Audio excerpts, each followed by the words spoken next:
9월 11일 수요일 기도로 돕는 그 사랑 매일 묵상. 오늘 시편 69편 19절에서 21절입니다.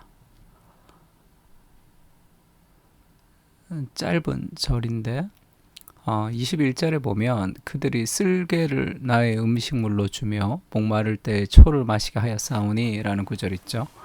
그들이 쓸개를 나의 음식물로 주며 라는 제목으로 좀 말씀을 좀 나누려고 합니다. 지금 다윗이 그 고통 가운데 하나님께 기도하고 있죠.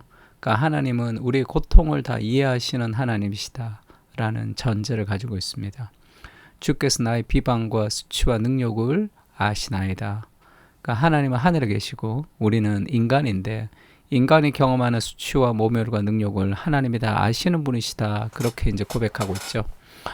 하나님이 전지전능하시기 때문에 그런 인간의 수치를 다 아시기도 하시고, 또 인간으로 오신 예수님은 우리와 동일한 인간의 몸을 입고 우리가 느끼는 고통과 눈물과 슬픔과 아픔을 다 겪으셨기 때문에 우리의 고난을 이해하시는 하나님이시기도 하죠.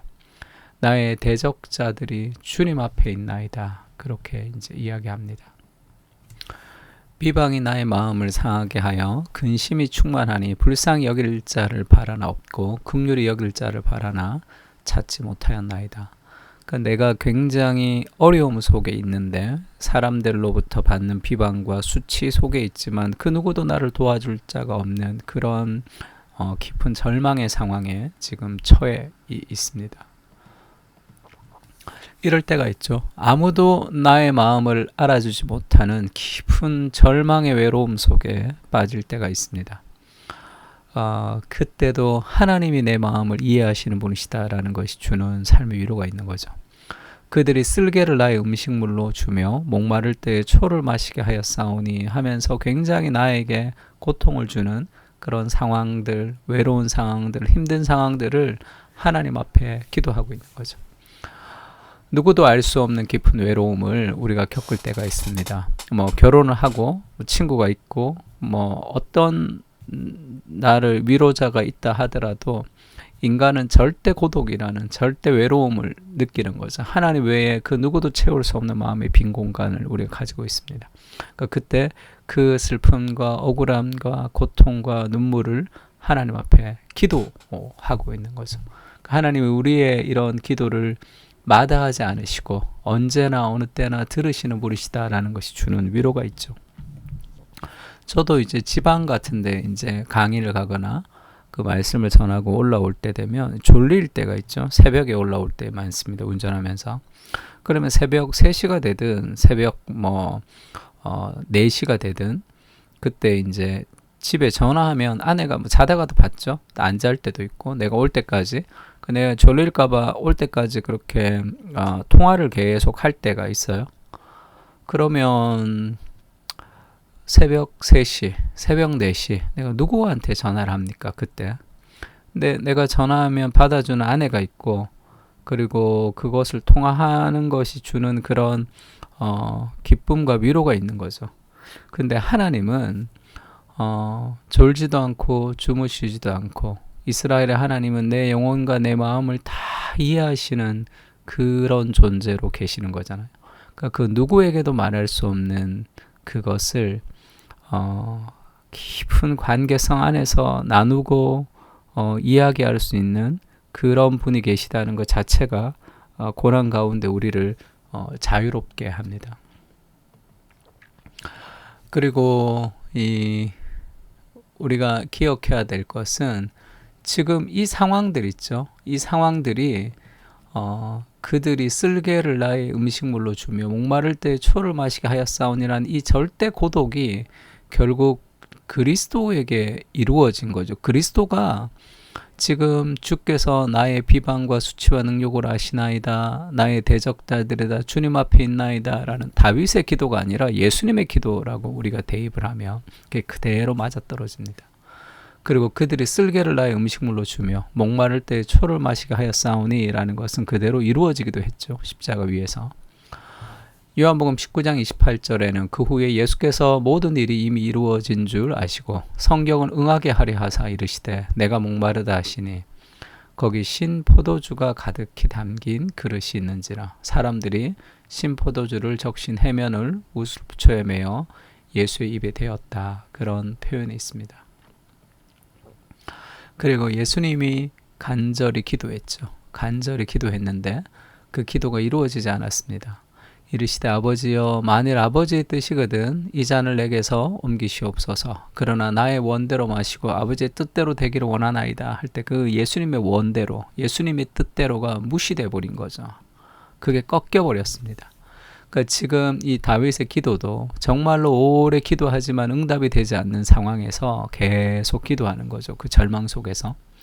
우리가 오래 기도하지만 응답되지 않을 때 그 어려움을 인내할 수 있는, 내 기도가 응답되지 않지만 우리가 인내하며 기다릴 수 있는 힘이 어디서 오느냐 하면 이 그리스도에게서 오는 거죠. 그리스도는 정말로 그의 기도가 하나님 앞에 이루어지지 않았습니다. 왜냐하면 우리를 구원하시기 위해서죠.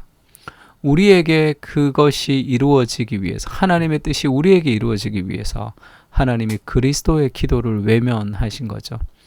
그래서 예수님이 우리를 위해서 그의 기도가 응답되지 않은 것을 우리가 경험하면 우리의 응답되지 않는 그 상황을 견딜 수 있는 힘도 거기서 얻을 수 있는 거죠. 근데 예수님이 응답받지 않는 것과 우리가 응답받지 않는 건 좀 다르죠. 예수님이 응답받지 않은 것은 우리를 향한 저주를 감당하는 것이지만 우리가 응답되지 않는 것은 그것은 우리에게 유익하기 때문입니다. 하나님이 가장 적절한 방식으로 우리에게 주신다는 그 소망을 가질 수 있는 거죠. 그리스도가 자신의 뜻대로 그 기도가 응답되지 않은 것을 통해서 하나님이 지금 우리의 기도를 응답해 주신다는 소망을 가지고 기도할 수 있는 거죠.